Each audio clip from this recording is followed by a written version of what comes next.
ಎಲ್ಲರಿಗೂ ಶುಭೋದಯ. After magically brushing my teeth so fast, I had tasty breakfast with tea. ಈ ಬೆಕ್ಕಿನ ಕಂಡು ಹಾಯ್ ಹೇಳುವ ಕಂಡ್ರೆ ನಾನು ಇಗ್ನೋರ್ ಮಾಡಿ ಹೋಯ್ತು. ಅದಕ್ಕೆ ಟು ಡೂ ಲಿಸ್ಟ್ ಮಾಡುವಂತ ಕೂತ್ಕೊಂಡೆ. But I know I would never complete it. Feeling energised, I went to water the plant and took aesthetic photos as you can see here. ನಿಮ್ಮ ಮನೆಯಲ್ಲೂ ಗಿಡ ಇದ್ದರೆ ಕಾಮೆಂಟ್ ಮಾಡಿ ಯಾವುದ್ಯಾವುದಂತ. ಈ ಗಿಡ ಯಾವುದಂತ ಗೊತ್ತಾದರೆ ಕಾಮೆಂಟ್ ಮಾಡಿ. If not then it is chilli. ಊಟ ಆಗಿ ಫುಲ್ ಎನರ್ಜಿ ಬಂತು. ಹಾಗೆ ಎನರ್ಜಿ ಬಂತಂದು ಟೇಬಲ್ ಕ್ಲೀನ್ ಮಾಡ್ತೆ. ಟೇಬಲ್ ಕ್ಲೀನ್ ಮಾಡೋದು ಒಂದು ದೊಡ್ಡ ಕ್ರಾಸ್ವರ್ಡ್ ಪಝಲ್ ಸಿಕ್ತು. ಅದನ್ನು ಸಾಲ್ವ್ ಮಾಡ್ತು 1 ಗಂಟೆ ಆಯಿತು, ಆದರೂ ಫಿನಿಷ್ ಆಗಲಿಲ್ಲ. Then I started reading novel.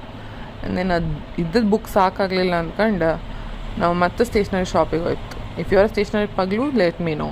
While coming back, we had burger, and that was the day in my life.